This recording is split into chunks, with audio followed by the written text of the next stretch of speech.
Look outside? What, does this game think I am, a Redditor? It's so beautiful outside today. Just look at the— Oh, I'm so big and fat, gassy, great.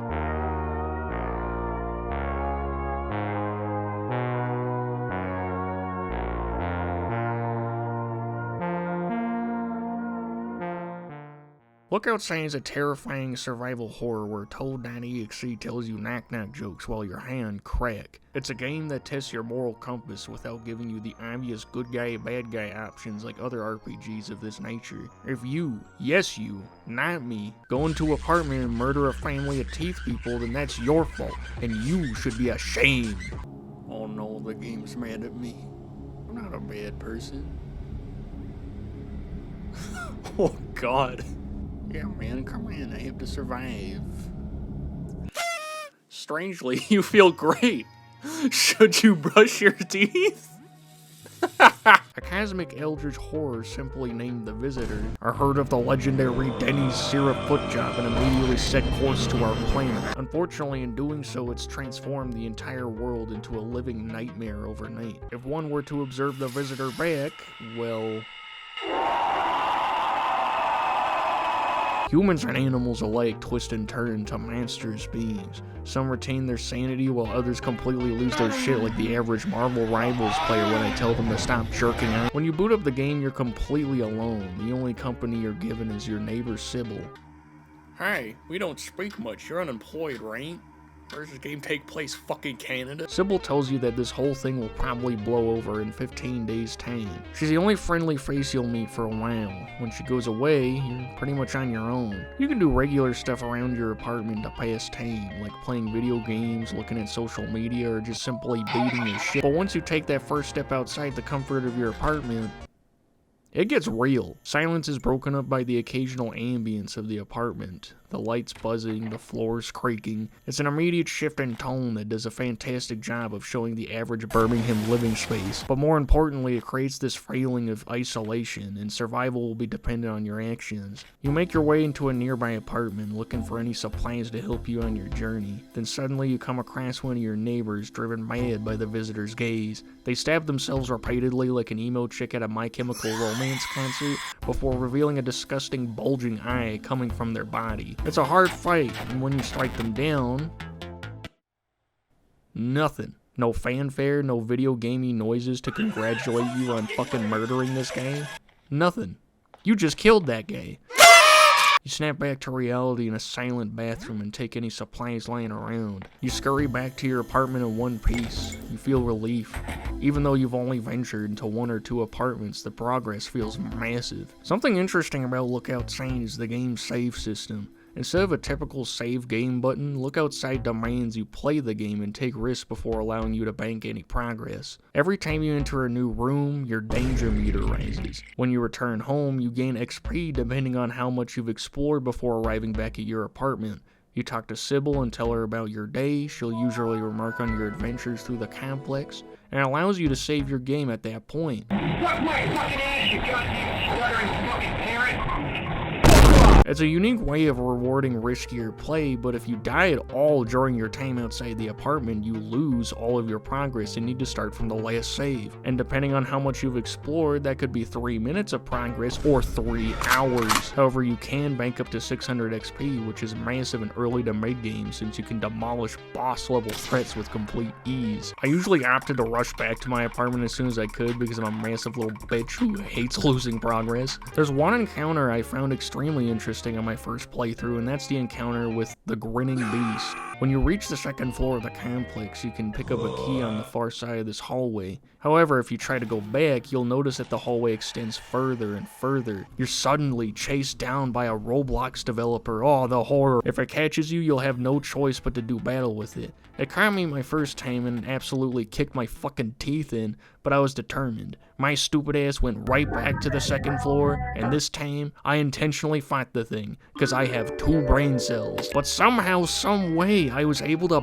barely squeeze out a victory. Before going back to the right, I decided to go left instead to see if there's any extra rewards or Easter eggs. It led me to this dark room with a woman standing at the end of it. Her name is Lay, or Lie, or I don't fucking know. This lady likes violence a lot more than Diddy likes baby oil. I added her to my party and only realized much later on that she's able to transform into the boss. This is the same boss that I barely made it out alive against, and now they're my partner in crime. Just having an extra person around made life 1,000 times easier than before. Lei even hangs around your apartment, allowing you to chill with her, share meals, and participate in unique interactions. What makes this encounter so interesting is the fact that most people completely skip over this character and usually run away from the grinning beast. If you get away from Lei or defeat her and walk away from her, you'll never unlock this character, which sucks since from what I've read online, she's pretty much the best character in the entire ass game. Thankfully, Lei isn't the only potential party member, as other members are able to join your party if you make the right decisions, whether you meet them out in the wild or they knock on your door while you're playing Ants the video game. It shows that while some people's minds have succumbed to the awful effects of the visitor, others are more than willing to help you on your journey, as long as you help them back. It's so gratifying to see this isolated apartment bloom into a safe haven for all of your accumulated friends. Things that used to terrify you are now just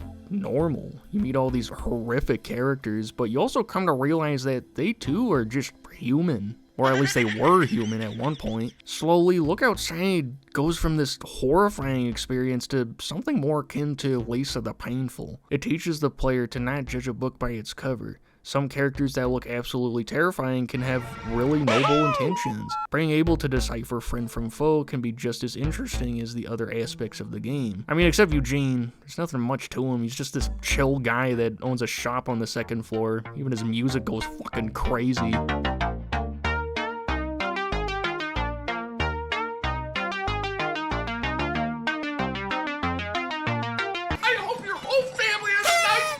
Speaking of the music, I want to take some time to appreciate the fucking soundtrack. Oh, it's not the greatest soundtrack in gaming history, however, it stands out due to the emotion each track conveys. I mean, sure, I'm aware that's what music is supposed to do, but Look Outside does in a way that enhances the emotions you'll probably feel in that situation. My personal favorite being Runaway.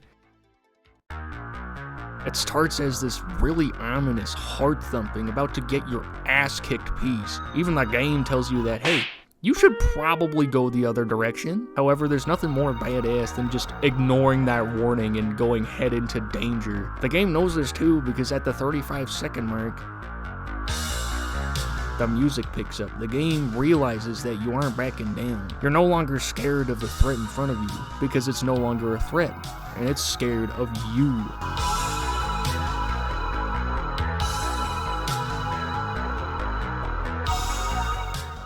The game isn't completely perfect, however. The only gripe I carry with this game is the combat.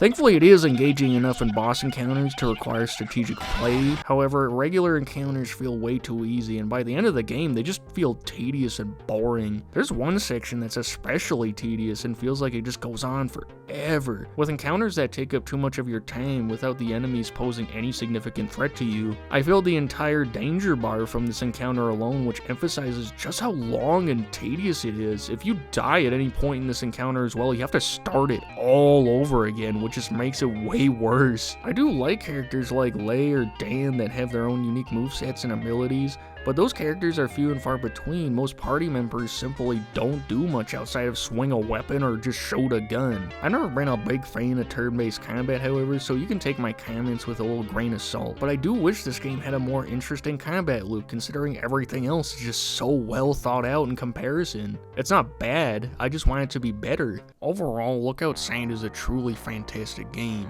The characters, the art direction, the music, the intense boss encounters, all work in tandem with one another to create an otherworldly experience. I feel like people today judge appearances way too harshly, and for a game called Look Outside, this game sure as shit teaches you to look at what's on the inside. I think it's a fantastic message given in the most horrific way possible, and I enjoy this unique take on an old saying, never judge a book by its cover. If you want to learn more, just buy the game yourself. It's not that expensive and it'll surprise you in ways that you never thought possible. Please, please, please just buy the game. I cannot stress that enough. Anyways, that's pretty much it for me today. See ya, bastards.